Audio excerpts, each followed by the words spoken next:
तो आप लगातार देख रहे हैं कि किस तरह एकनाथ शिंदे गुट में नंबर बढ़ता जा रहा है, यानी एकनाथ शिंदे का कुनबा बढ़ता ही जा रहा है, इसीलिए उनके खेमे का जोश हाई है। लेकिन महाराष्ट्र की सियासत में फिलहाल जिसकी चर्चा सबसे ज्यादा हो रही है वो है शिंदे के पीछे खड़ी महाशक्ति। कौन है शिंदे का ये महाशक्तिमान, देखिए इस रिपोर्ट में। इसके पीछे भारतीय जनता पार्टी का हाथ है। सरकार मतलब बीजेपी और एकनाथ शिंदे जी की आएगी।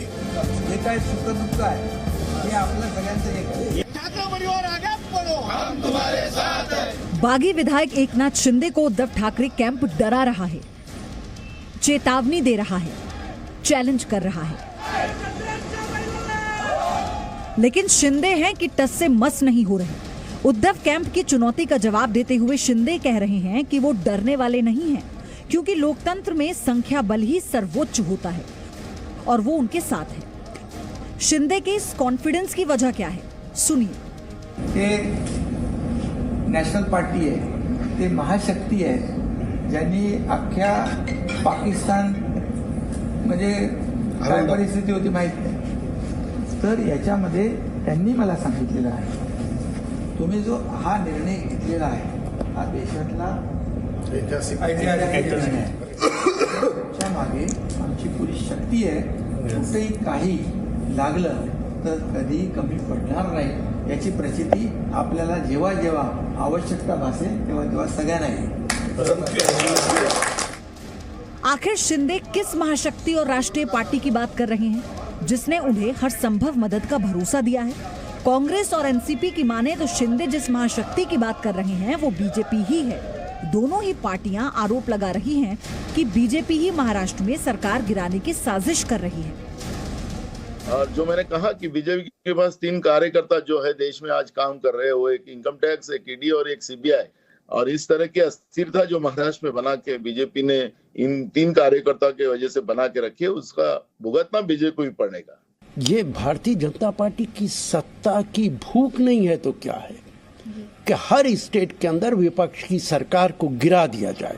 ये घिनौना खेल महाराष्ट्र के अंदर हो रहा है, ये लोकतंत्र की हत्या है।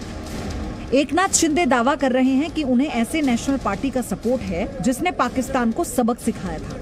लेकिन ना तो शिंदे बोल रहे हैं कि वो बीजेपी के साथ जा रहे हैं और ना ही बीजेपी खुलकर कह रही है कि वो शिंदे के साथ खड़ी है। आप होटल बुक करेगा, मैं मना करूंगा कि देश में फेडरल स्ट्रक्चर चल रहा है और असम का होटल में आप मत आइए, तो ये थोड़े फेडरल स्ट्रक्चर इसको बोलता है। असम में जितना दिन रहेगा मेरे लिए खुशी का बात है कि रहिए।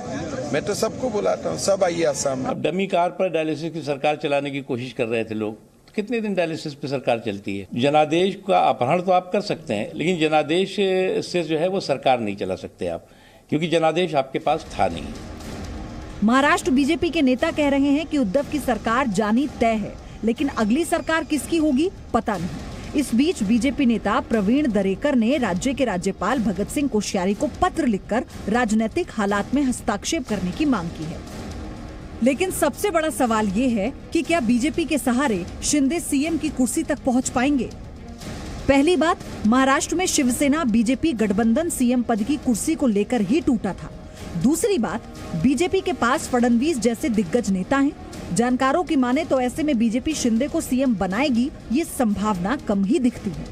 इस बीच महाराष्ट्र के कई हिस्सों में शिंदे के समर्थन और विरोध में प्रदर्शन शुरू हो गया है। नासिक में शिंदे के समर्थन में पोस्टर्स लगाए गए। पोस्टर में बाला साहब ठाकरे की तस्वीर तो लगी दिखी, लेकिन उद्धव ठाकरे पोस्टर से गायब दिखे। नासिक में ही शिंदे के पोस्टर पर काली स्याही फेंकी गई। शिवसेना कार्यकर्ताओं ने पोस्टर पर अंडे भी फेंके। तो सांगली में एकनाथ शिंदे के समर्थन में शिवसेना के कार्यकर्ताओं ने पोस्टर लगाए। यानी सत्ता के संघर्ष में अब शिवसेना के जमीनी कार्यकर्ता भी आमने सामने हैं। देखना ये होगा कि इस संघर्ष में महाशक्ति के समर्थन में शिंदे बाजी मारते हैं या फिर पवार के पावर से उद्धव ठाकरे। ब्यूरो रिपोर्ट, जी मीडिया।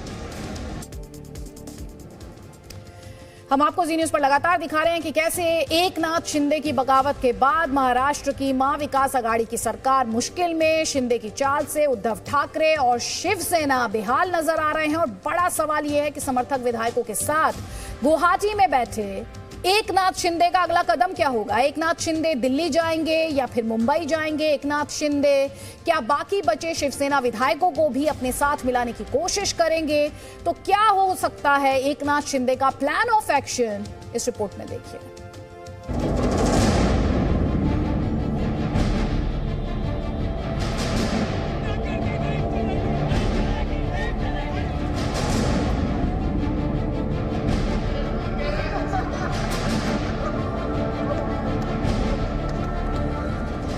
शिवसेना के बागी नेता एकनाथ शिंदे का समर्थन लगातार बढ़ता जा रहा है।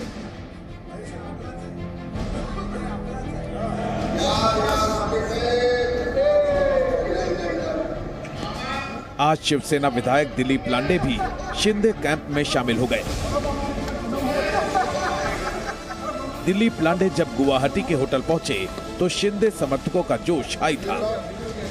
होटल में पहले से मौजूद विधायक दिलीप लांडे से गर्मजोशी के साथ मिले।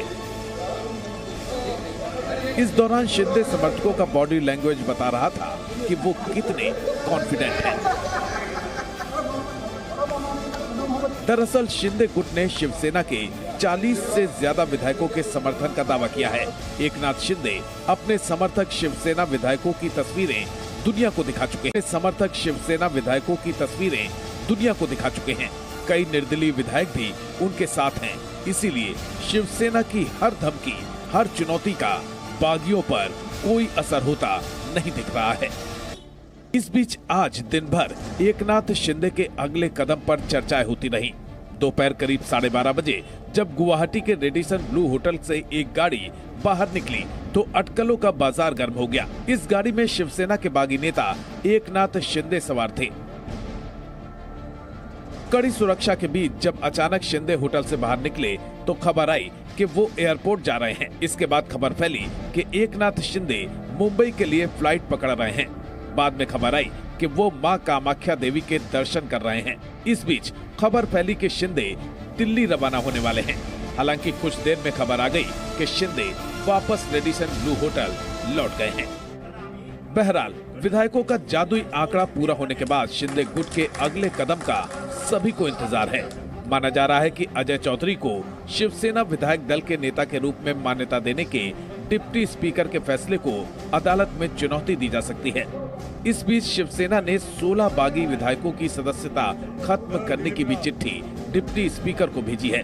हालांकि एकनाथ शिंदे ने पलटवार किया है कि उनके साथ शिवसेना के 2/3 से भी ज्यादा विधायक हैं, इसलिए ऐसी धमकियों से कोई फर्क नाही पडेगा।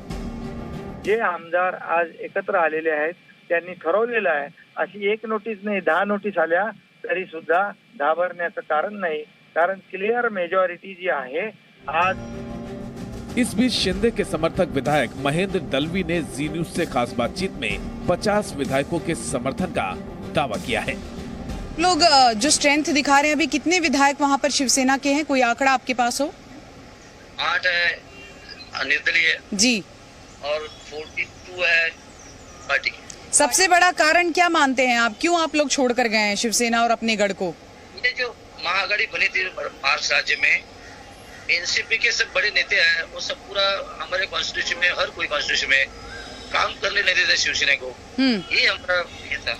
एक बात बताइए, आप लोग अगर सारे विधायक जो एक साथ बागी होके वहां पर पहुंचे हैं, क्या बीजेपी के साथ जाएंगे? एनसीपी के साथ आने की मुहिम चल रही है, वो शिंदे जी जो कहेंगे आप लोग वो मानेंगे? यस। और वापसी का कोई इरादा नहीं है आप लोगों का? नहीं, कोई इरादा कैसे नहीं है। आज राज्यपाल को हम लोग पूरा ये सबमिशन देंगे, तो बताएंगे क्या है क्या नहीं है। सरकार बनाने का प्रस्ताव रखेंगे?